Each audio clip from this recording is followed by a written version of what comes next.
우리 옆 사람에게 한번 인사하실까요? 하나님이 당신을 도우실 겁니다.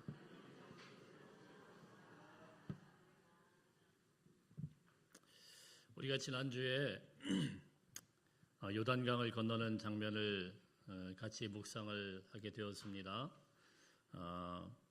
이제 우기철이기 때문에 요단강물이 범람하고 있고요. 여러분 이 계곡 같은 데 가보면은 여름에 홍수가 날 때 막 굉장히 막 급물살을 타는 그 광경을 생각하시면 되겠습니다. 그런 강물을 하나님께서 갈라주시고 200만이나 되는 이스라엘 백성들이 정말 기적처럼 이 강물을 쭉 건너갔습니다. 제사장들이 언약궤를 메고 그 강 중앙에 백성들이 안전하게 다 건너갈 때까지 끝까지 버티면서 견디고 있었고요. 굉장히 힘든 일이었겠죠. 언약궤를 메고 계속 하루 종일 버틴다라는 게 얼마나 힘들겠습니까? 어쨌든 하나님의 은혜로 이 강물이 갈라졌고요. 이 제사장들은 여전히 그 강 중앙에 지금 언약궤를 메고 다 서고 버티고 있는 그런 때에 하나님께서 아주 특별한 명령을 오늘 말씀해 보니까 하고 있습니다. 1절, 2절, 3절 말씀 한번 읽어볼까요? 시작. 그 모든 백성이 요단을 건너가기를 마침에 여호와께서 여호수아에게 말씀하여 이르시되 백성의 각 지파에 한 사람씩 12사람을 택하고 그들에게 명령하여 이르기를 요단 가운데 제사장들의 발이 굳게 선 그곳을 12를 택하여 그것을 가져다가 오늘 밤 너희가 유숙할 그곳에 두게 하라 하시니라. 아멘.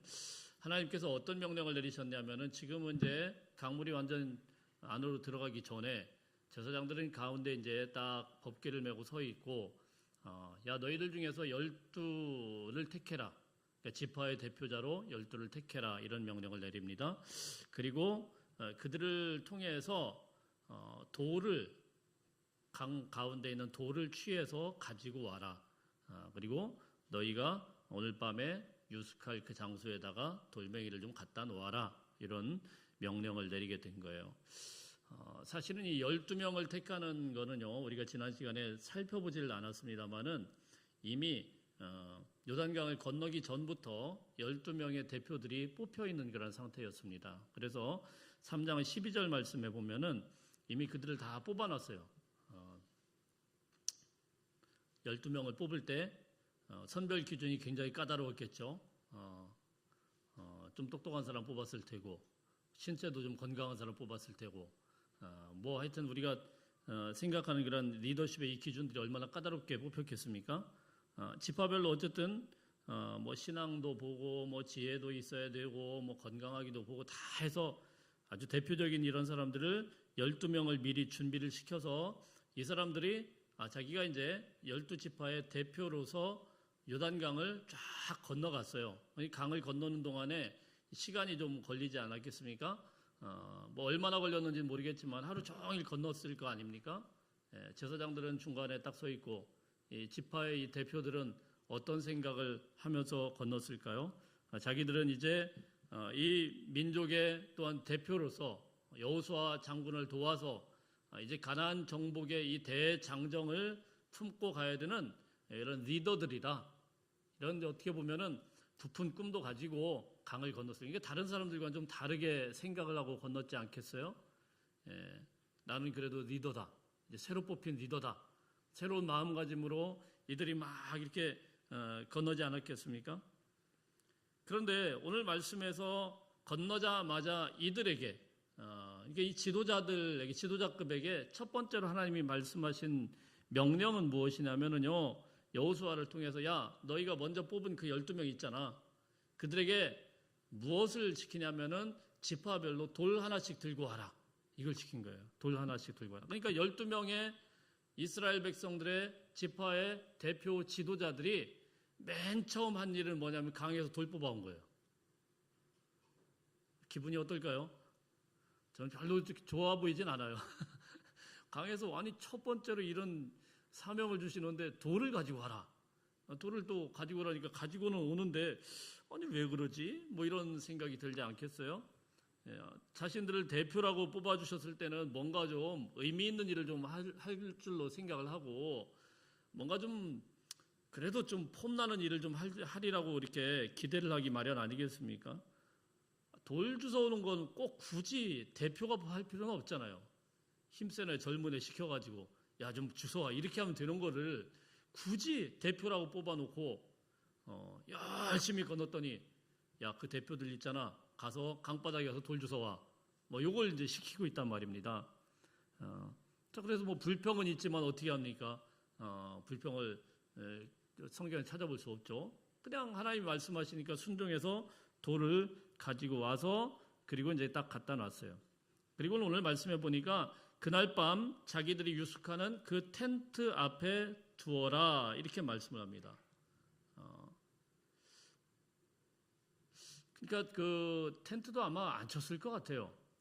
강을 건너다가 지금 밤이 저물었고 강가에 이제 하룻밤 잠은 자야 되니까 하룻밤 거기에 머무른 거죠. 밤에 못 움직이니까. 그래 그 유숙하는 곳에다가 돌을 좀 갖다 놔라.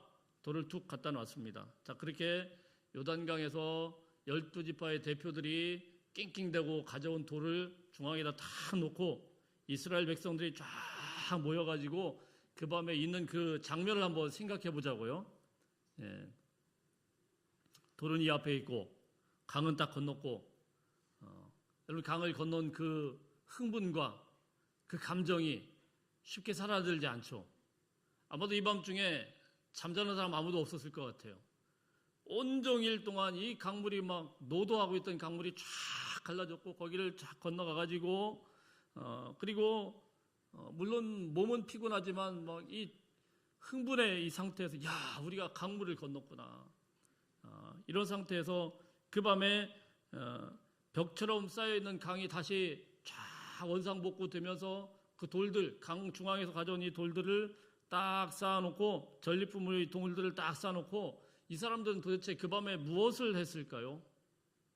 어떤 것을 했을까요? 가만히 관찰하면서 저게 뭐야? 이러진 않았겠죠. 저는 이 말씀을 가만히 묵상하면서 그 밤에 그 하루 동안에 있는 그 시간에 무엇을 했을까? 이것과 비슷한 장면이 출애굽기 말씀에 나오지 않습니까? 이스라엘 백성들이 홍해바다를 건넙니다. 하루 종일 건넜겠죠. 한두 명이 아니니까 바다를 건너갑니다. 바다를 쫙 갈라놓고 그 가운데 쭉 가면은 그 애니메이션 보니까 참 재미있게 묘사를 했더라고요. 막 건너가는데 고래가 이렇게 왔다가 쑥 돌아가기도 하고. 여러분 그 바닷길을 쫙 건너갔다고 한번 생각을 해보세요. 무슨 잠이 와요. 흥분해가지고 야 우리 바다를 건넌 민족이구나. 그리고는 건너가지고 그 광야 이제는 이쪽 바다 저쪽 편에 애굽의 영향력이 있는 그 땅이 아니고 바다 건너편에 광야 그 길에 딱 그 바위의 언덕 위에 딱 서 있는 이스라엘 백성들 한번 생각해 보세요. 애굽 군대가 막 열심히 바로가 막 병거를 끌고 막 쫓아왔는데 다 끝나고 그들이 안전하게 광야에 딱 도착을 했을 때 바닷물이 싹 잠기면서 그 안에 자기들 그토록 괴롭히던 수백 년 동안 자기들을 노예로 삼았던 애굽의 군대가 바로왕과 함께 싹 사그라들고 그 순간을 한번 생각해 보세요. 이 감동이 얼마나 대단하겠어요. 그래서 출애굽기 14장에서는 홍해가 다 갈라지고 나서 15장에서 한 장을 할애해서 어떤 장면이 나오냐면요. 하나님을 찬송하는 장면이 쭉 시로 표현이 되어 있습니다. 모세와 그의 백성들이 찬양을 지어서 하나님께 감사의 예배를 드리면서 막 노래를 부르는데 하나님이 하신 그 일들을 막 고백하고 찬양하고 예배하고 춤추고 그 중에 모세의 누이 미리암은 여자들의 이제 대표가 돼가지고 소고를 치고 막 앞장서면은 그 뒤를 여인들이 쫙 따라가고 자 이런 장면들이 밤새도록 하나님 앞에 춤추고 기뻐하고 노래하고 예배하고 자 이런 장면들이 출애굽기 15장에 쭉 기록이 되어 있어요. 자 그리고 나서 그 세대들 그 지금 요단강을 건넌 세대의 아버지 세대 아닙니까? 그 아버지 세대들은 40년 동안에 광야에서 차례 다 죽었어요. 그리고 드디어 그 아들의 출애굽 2세대가 이제 요단 강물을 쫙 건넜습니다. 어떤 생각이 들었을까요? 아버지에게 들었던 그 하나님, 그 홍해 바다에서 우리를 함께 하셨고 광야길에서 함께 하셨던 그 하나님이 하셨던 그 기적, 그 감동 그대로 느끼면서 건넜을 거 아닙니까? 자, 그리고 이제 그 앞에 돌들을 놓고 쌓았어요.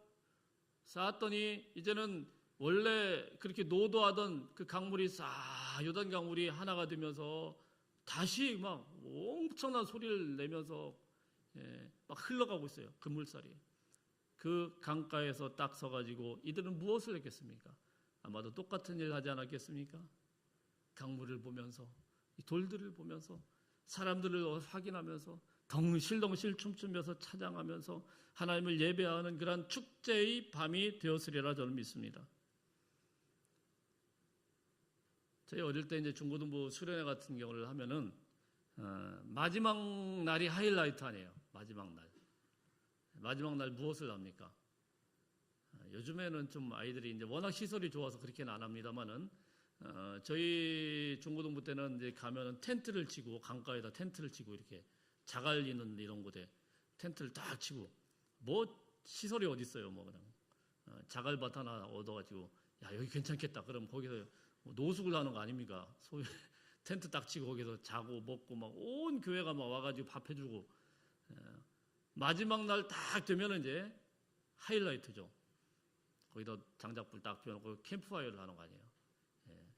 저는 조금 커가지고 무슨 일을 했냐면은 캠프파이어에 이제 불을 붙여가지고 딱 당겨가지고 밑에서 내려주는 저쪽 나무에서 강 끝에 나무에서 딱 올라가가지고 나무 타기를 잘하거든요. 쫙 올라가가지고 딱 기다리는 거예요 이제. 저쪽에서 이제 아이들이 쫙 둥그렇게 모여가지고 주여! 그럼 그때 불을 딱 내려야 되는데 이게 짜라랑 내려가면 은혜고 내려가다가 중간에 서면은 이게 참 힘들어요. 그러면 불이 내려올 때까지 불이 다 내려올 때까지 저쪽에서는 주여! 그러고 있고 이쪽에서는 계속 흔들고 있고 자 그런 추억들이 저한테 있습니다. 여러분들 어떠신지 모르겠습니다. 그 뭐 하여튼 80년대, 90년대 뭐 이런 때 수련회가 대부분 그랬는데요.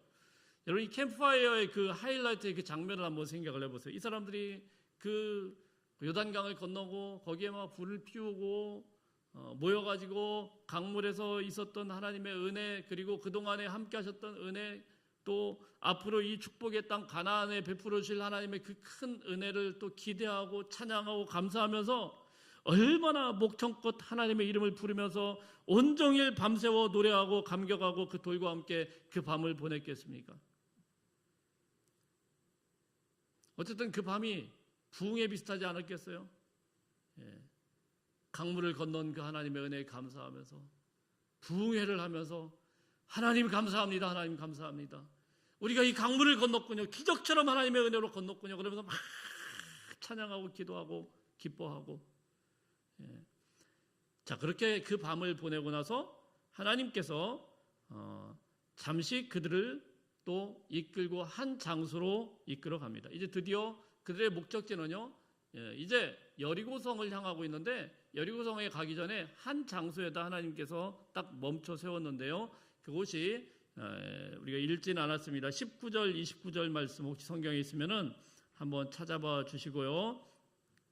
제가 읽겠습니다. 첫째 달 10일에 백성이 요단에서 올라와 여리고 동쪽 경계 길갈에 진침해 여호수아가 요단에서 가져온 그 12돌을 길갈에 세우고 자 이제 정리하면 이렇습니다. 강 중앙에서 있었던 12개의 돌을 가지고 와가지고 그 밤에 막 부흥회하고 기뻐하고 막 유숙하고 있다가 딱 아침이 되니까 야 일어나 가자 그래가지고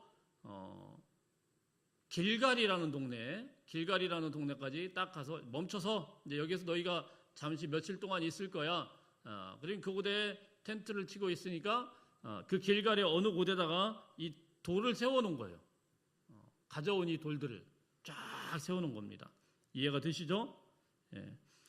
자, 그런데 이 길갈이라는 곳이 어떤 곳이냐면 앞으로 뭐 자주 나옵니다. 사실은 길갈이라는 명칭이 오늘 뭐 여호수아 사사기 그리고 뒤에는 이제 왕국 시대까지 통일왕국 시대까지 사실 길갈이라는 이름이 계속 등장을 합니다.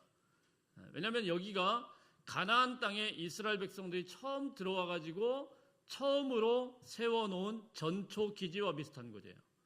전초기지라는 게 뭐죠? 딱 베이스죠, 베이스. 베이스 딱 여기를 장악을 하고 이스라엘 백성들이 거기다 텐트를 딱 치고 사람들이 이제 자 가자 그래 여리고성을 딱 정복을 하고 그다음에 또 다른 데 정복하고 수시로 들락날락하는 이 전초기지에 사람들이 왔다 갔다 이렇게 되는 거죠. 그래서 나중에 이제 이 길갈이 굉장히 중요한 역할을 많이 합니다. 군사적으로 경제적으로 아주 중요한 역할을 하는 그런 최초의 이 기지, 사람들이 그러니까 자주 들락날락해야 되고 또 역사적인 그런 장소가 되지 않겠습니까? 이 중요한 곳에서 사람들이 후대에 가가지고 계속 들락날락 하면서 그들이 길갈에 올 때마다 무엇을 봅니까? 12개의 돌을 보겠죠. 12개의 돌이 이게 당연히 특이할 수밖에 없어요. 이스라엘에 가보면은 또 터키 같은 데 가보면은요 순전히 돌멩이밖에 없거든요.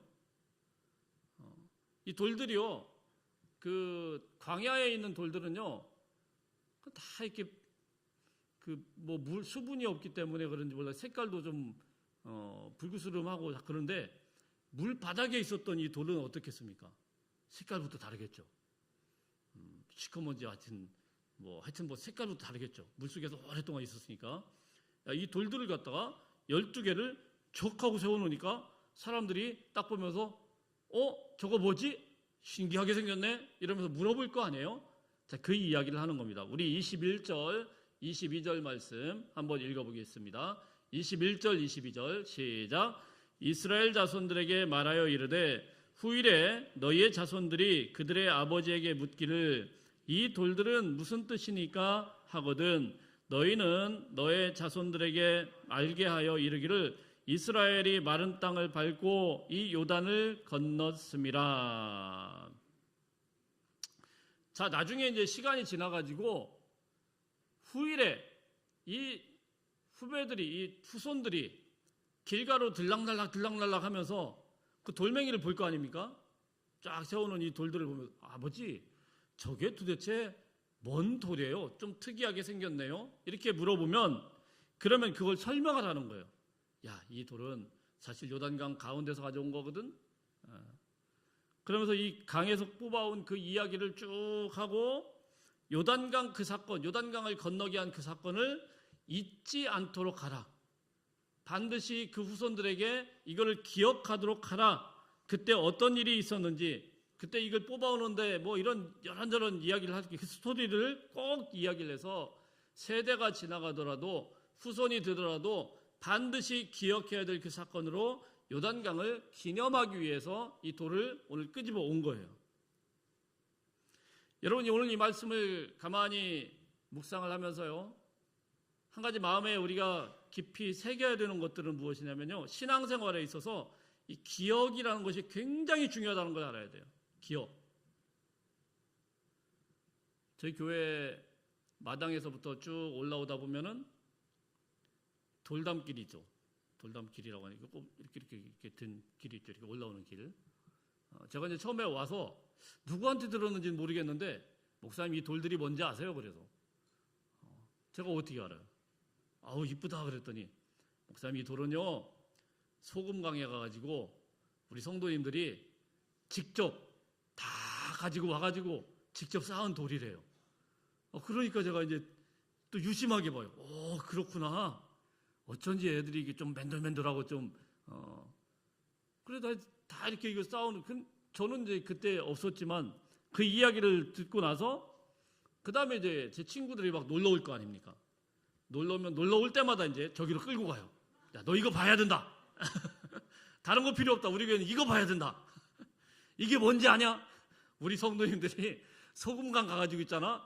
그거 직접 와가지고 하나하나 쌓은 돌이야. 그럼 애들이 있다가 친구들 있다가 우와 이럽니다. 우와. 뭐 당연하죠. 우리 교회는 이제 그 돌덩어리가 이제 상징과 같은 그런 일을 아닙니까? 근데 만일에 제가 아니고 누군가가 우리 성도님들 중에 그런 분이 지금 몇 분 계시잖아요, 여기에. 다 와가지고 이제 저는 뭐 간접적으로 들은 거고, 이제 진짜가 와가지고 설명을 하면은 그 돌들 하나하나에 의미가 있을 거 아닙니까? 그냥 설명하지 않죠. 저야 뭐 소금강에서 가져왔대 뭐 이러지만은 직접 가져오신 분은 그때 있잖아요. 니어커에다가 싣고 와가지고 여기다가 막 쌌는데 그때 했던 그 권사님 또 집사님 뭐 우리 장로님 막 이미 여기 계신 분도 계시고 이미 돌아가신 분도 계시고 그 흔적들 그거 다 이야기할 거 아니에요. 그게 기억이거든요. 그게 우리 교회의 역사의 기억이고 그게 신앙의 기억 아닙니까? 주문진 제일교회에 있는 그런 스토리.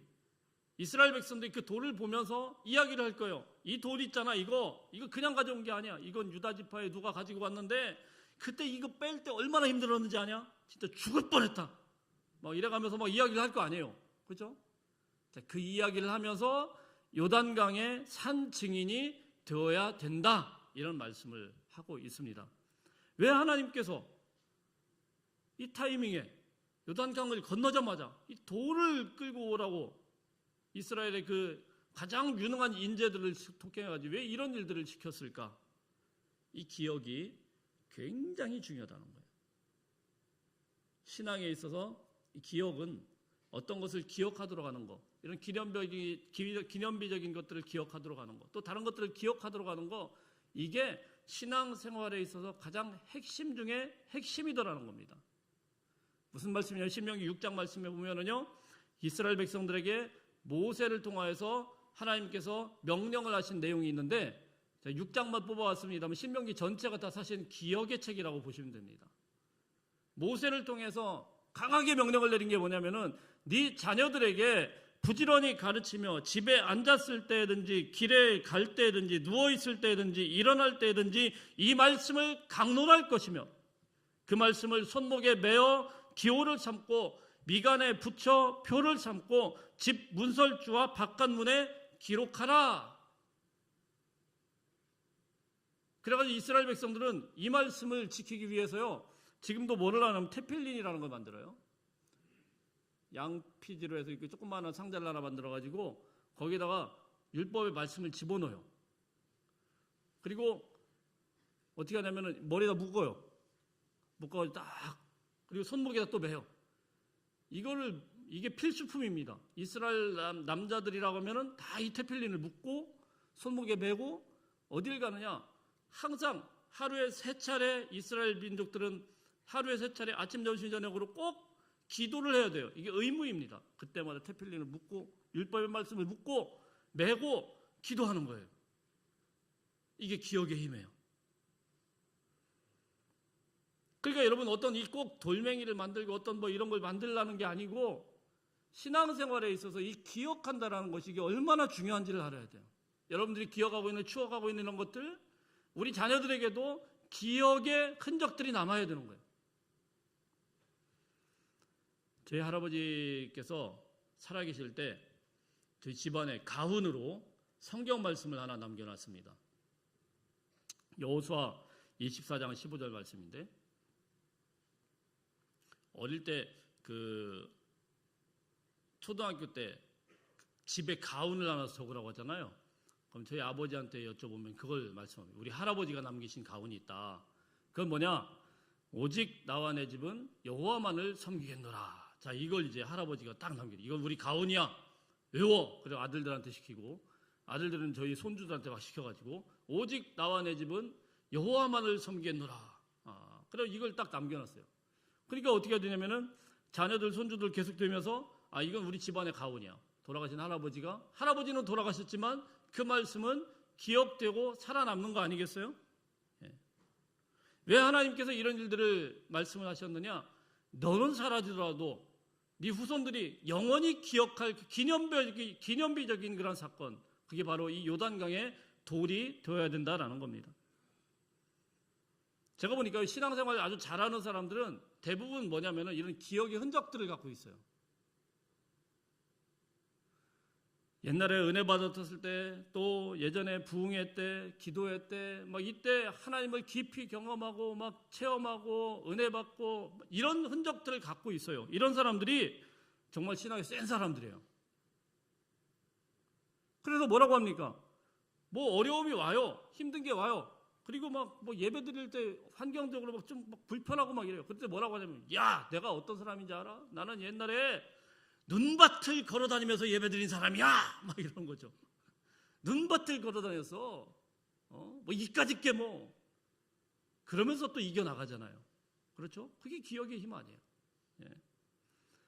뭐 어떤 사람이 막 좀 힘들어가지고 어려워가지고 막 비리비리 앓고 막 힘들어하면 야 걱정하지 마. 나는 옛날 정말 죽음의 고비를 넘기면서 하나님 앞에 기도했던 사람이야. 그 가운데 살려줬는데 뭐 이까짓 거 뭐 이거 뭐 견뎌낼 수 있지. 이런 거 아니겠어요? 그러면서 뭐라고 칩니까? 사단아 물러가라. 니까짓 게 으르렁거려봤자 사탄이지. 으르렁거려봤자지 뭐. 자 이러면서 이겨나가는 거 아니에요. 사랑하는 성도 여러분, 올해 저희 교회 표어가 뭐죠? 하나님의 일하심을 기대하라. 하나님의 일하심을 정말 기대하시고 정말 올해 이 말씀처럼 우리의 신앙의 기념비적인 그런 사건들이 저와 여러분의 가정 가운데 반드시 일어나는 귀한 하나가 되시기를 주의 이름으로 축복합니다. 우리의 삶 속에서 요단강이 갈라지는 그런 기적을 체험하고 그 기념으로 돌들을 끄집어내가지고 그 기념비를 떡하니 세워놓는 그런 한 해가 되기를 바랍니다. 기억이 있어야 돼요. 체험이 있어야 돼요. 불을 입고 기도하고 체험하고 그리고 우리가 건너게 된 이 강물에 대한 그런 추억, 이런 은혜의 기념비들이 세워진 곳이 바로 길갈이라는 곳. 그래서 하나님께서는요, 최우선의 명령, 가장 첫 번째 명령을 이 돌 가지고 세워놓아라, 여기다 명령을 내린 거예요. 다음 세대들이 물어보면은 이 돌들을 보고 막 물어보면은 반드시 그 이야기를 들려주어라. 전쟁을 통하여서 땅을 정복하는 것보다도 당장 먹고 사는 문제보다도 이 기억하라라는 것을 하나님께서 명령하시고 말씀을 하셨다라는 사실입니다. 여러분, 우리는 보면은 급한 일을 먼저 하지 않습니까? 여러분들에게 제일 급한 게 무엇입니까? 하나님이 급하게 생각하는 거는 우리가 좀 다른 것 같아요. 다르다라는 걸 가르치는 거예요. 하나님이 정말 급하게 생각하는 거는 돌 끄집 모아서 세우라는 거예요. 그리고 가르치라는 거예요. 여러분, 이렇게 열심히 유대인들이 이 기억을 또 전수를 하고 가르치고 설명을 하고 자 이렇게 했더니 어떻게 됩니까? 미국을 비롯한 선진국의 모든 분야에서 우리가 잘 알다시피 유대인들은 항상 탑 클래스를 유지하고 있어요. 제가 잠시 몇 년 동안 있었던 호주에서도요, 유대인들이 딱 장악하는 그 도시가 있어요. 거기가 제일 비싼 곳입니다. 거기 유대인들이 있어요. 잘 못 들어가요, 아무도. 워낙 비싸고. 아이비리그라고 하는 미국의 뭐 하버드, 예일, 스탠포드 뭐 이런 대단한 대학교, 이 대학교를 평균적으로 지금까지 유대인들이요, 약 한 30% 정도를 거기를 들어갔어요. 우리나라 애들은 여기 하나만 들어가도요, 뭐 나라의 뉴스가 뜹니다. 근데 유대인들은요, 30% 일상적으로 들어가요. 노벨상이면 어떻습니까? 노벨상은 전 세계에서 제일 똑똑한 사람들이 받는 상 아닙니까? 노벨의 많은 상들이 있잖아요. 물리학상, 뭐 그다음에 경제학상, 다 이런 상들, 이런 상들의 약 20% 정도를 유대인들이 다 받았어요. 이미 많이 들어가지고 별로 놀라지를 않아요, 그죠? 걔네들은 원래 잘난 애들이니까. 진짜 놀라운 거 아닙니까? 저희 나라가 지금 전체 예산 5천만 되는데 유대인들 전체 합쳐서 600만밖에 안 돼요. 600만밖에 안 되는 이 사람들이 아이비리그를 30%나 들어가고 노벨상을 20%나 차지하고, 그러니까 안 놀랄 수가 없죠. 어떻게 그럴 수가 있을까? 쟤들은 아주 진짜 똑똑한 애들인가 보다. 그래서 이게 너무 궁금하니까 한 심리학자가 연구를 했습니다. 미국의 스탠포드 대학 심리학자 젠슨이라는 분이 아주 재밌는 연구를 했는데, 도대체 유태인들의 IQ가 몇이냐 재봤더니 별로 높지가 않아요. 그게 똑똑하지가 않아요. 그냥 평균적인 백인들의 IQ랑 똑같더래요. 그렇게 IQ가 대단한 것도 아니에요. IQ가 높은 나라가 우리 이 극동아시아 이쪽에 있는 저희 나라, 일본, 뭐 중국 이런 데가 높거든요. 여기 게임도 안 되게 밀려요. 안 똑똑해요, 얘들. 근데 어떻게 그렇게 똑똑하게 이 모든 것들을 다 차지할까? 도대체 머리가 아니면 도대체 뭐냐? 이 사람이 연구해가지고 결론이 뭐냐면은, 아하, 이거는 유대인들에게만 있는 부모에게서부터 아주 어릴 때부터 교육받는 신앙의 힘이구나, 이렇게 결론을 내렸어요. 유대인들은 알파벳을 배우면서 알파벳을 처음에 배울 때부터 구약 성경에 있는 토라 같은 걸 가르치고 뭐라고 이야기를 하면, 너희는 하나님께 선택받은 민족이야, 이런 민족적인 자부심을 막 심어줬어요. 세상 어디를 가서 천대받고 멸시를 당해도 하나님의 법대로 살면은 그 말씀 머리가 되고 꼬리가 되지 않는다. 이걸 아주 귀에 못입하기도록 어릴 때부터 계속 가르친 거예요. 너희는 절대로 그렇게 죽지 않아. 그런 기억들을요 계속 가르쳤습니다. 이게 말씀이야, 말씀. 특별히 오늘 본문 말씀을 보면은요, 자녀들에게 이 요단강의 기적을 이야기할 때 뭐를 이야기하냐면 말씀이 얼마나 중요한지를 가르치라라고 또한 말씀을 하고 있는데, 6절 7절 한번 읽어볼까요? 6절 7절 시작. 이것이 너희 중에 표징이 되리라. 후일에 너희의 자손들이 물어 이르되 이 돌들은 무슨 뜻이냐 하거든 그들에게 이르기를 요단물이 여호와의 언약궤 앞에서 끊어졌나니 곧 언약궤가 요단을 건널 때에 요단물이 끊어졌으므로 이 돌들이 이스라엘 자손에게 영원히 기념이 되리라 하라 하니라. 자, 무슨 말씀을 해요? 자, 요단물이 끊어질 때 언약궤가 앞장섰다. 언약궤가 들어갈 때 요단물이 끊어졌다. 언약궤는 무엇입니까? 하나님의 말씀을 들고 갔더니 요단물이 끊어졌어. 자, 이거 반드시 이야기해야 된다라는 거예요. 너희가 어떤 불가능한 상황을 만난다고 하더라도, 요단강물이 너희 앞에서 범람하는 그 상황을 마주대한다고 하더라도 하나님의 말씀을 붙들면 갈라지게 돼. 할렐루야. 하나님의 말씀을 붙들고 들어가면 너희 앞에 가로막고 있는 요단강도 끊어지게 될 것이야. 자, 이것을 부지런히 가르치라고 말씀하고 명령한 것입니다. 자녀들에게 내 말, 부모 말 잘 들으라고 하는 게 아니고 하나님의 말씀에 순종하는 것을 가르친 거예요. 철두철미하게 하나님의 말씀을 순종하도록 가르쳤습니다. 하나님의 말씀에 따라서 사랑하도록 가르쳤습니다. 탈무드에 보면 참 이런 거에 대한 재미있는 이야기들이 굉장히 많아요. 제가 읽었던 것 중에 아주 재미있는 얘기는, 아이가 이제 조금 아장아장 걸어 다닐 때쯤 떨어지면 죽지 않은 그 요만한 지붕 같은 데다가 애를 올려놔요. 애가 무섭죠. 아빠는 밑에 있어요. 그리고 뭐라고 하냐면은 아빠한테 뛰어내려와 이러면은 애가 이제 무서워가지고 아빠 걱정하지 마, 아빠가 다 받아줄게. 뛰어내려. 아빠 무서워, 걱정하지 마, 아빠 믿지? 애가 팔짝 뛰어내리면 아빠 안 받아줍니다. 그런 애가 이제 이 배신감에 막 울고, 아니 아빠가 어떻게 나를 속일 수가 있냐 막 이렇게 난리를 칩니다. 아빠가 뭐라고 이야기를 하냐면은, 얘야, 아빠도 믿으면 안 돼. 그치? 오늘 배운 건 그거야. 네가 믿을 건 하나님의 말씀밖에 없어. 이거 가르치는 거예요, 아이들한테. 아빠는 사라지더라도 네 앞에 있는 하나님의 말씀, 그거 붙들면은 요단강이 갈라지게 될 거야. 이거 가르친대요. 이러니까 이스라엘 백성들이 나라가 사라지고 나라가 여러 차례 망하고 그렇게 그 깊은 그런 역사의 소용돌이 속에서도 살아남게 되더라는 거예요. 살아남는 정도가 아니고 어떤 곳에 갖다 놓더라도 주인공으로 살아가더라는 겁니다. 할렐루야. 그 12개의 돌을 갖다 딱 세워놓고 뭐라고 얘기합니까? 또 12는 하나야. 이거는 너희들 혼자 한 게 아니야. 혼자만 건넌 것이 아니고 12개의 흔적이 남은 거는 12지파가 다 하나님 앞에 동일한 은혜를 입어서 하나가 되어야 돼. 한 형제가 돼야 돼. 말씀 붙들고 너희는 한 덩어리가 되어서 한 형제가 되어서, 그래서 하나로 살아가야 된다. 이런 공동체를 또 가르치는 겁니다.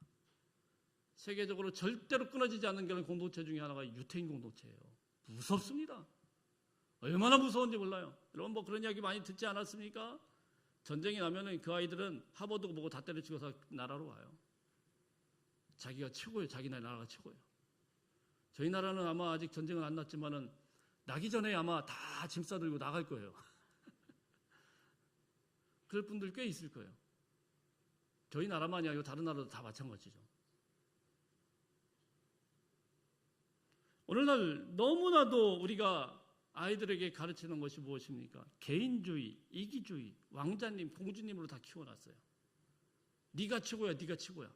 다른 애들 다 필요 없어. 다 자기 잘난 맛에 살아요. 여러분, 교회 안에서는 그러면 안 됩니다. 교회 안에서는요, 교회 안에서는 예수의 사랑 안에서 우리가 다 형제 자매라는 것을 가르쳐야 돼요. 한 덩어리가 된다는 걸 가르쳐야 돼요. 나만 잘 먹고 나만 잘 살면 된다라는 개인주의, 이걸 버리도록 아이들에게 신앙을 가르쳐야 돼요. 12개의 기념비를 보면서 이스라엘 백성들이 같이 모여가지고 공동체 안에서 계속 나누는 겁니다. 너희는 이스라엘 하나님의 민족이야. 한 덩어리로 살아야 돼. 나라가 망한다고 하더라도, 모든 것들이 다 끝장났다고 하더라도 하나님의 말씀을 들고 하나로 뭉치게 되면은 하나님께서 강물을 갈랐듯이 너희를 인도하실 거예요. 24절 말씀 마지막으로 한번 읽어보겠습니다. 24절 말씀 시작. 이는 땅의 모든 백성에게 여호와의 손이 강하신 것을 알게 하며 너희가 너희의 하나님 여호와를 항상 경외하게 하려 하심이니라 하라. 우리 신앙의 흔적들이 이 사랑하는 사람들에게, 이런 사람, 주변 사람들에게 증거가 되고 또 하나님의 강하신 것을 알게 되라. 메시지가 되고, 여러분, 그런 하나님의 백성들로, 믿음의 권속들로 온전하게 살아내는 주의 백성들 다 되시기를 축복합니다. 기도하겠습니다.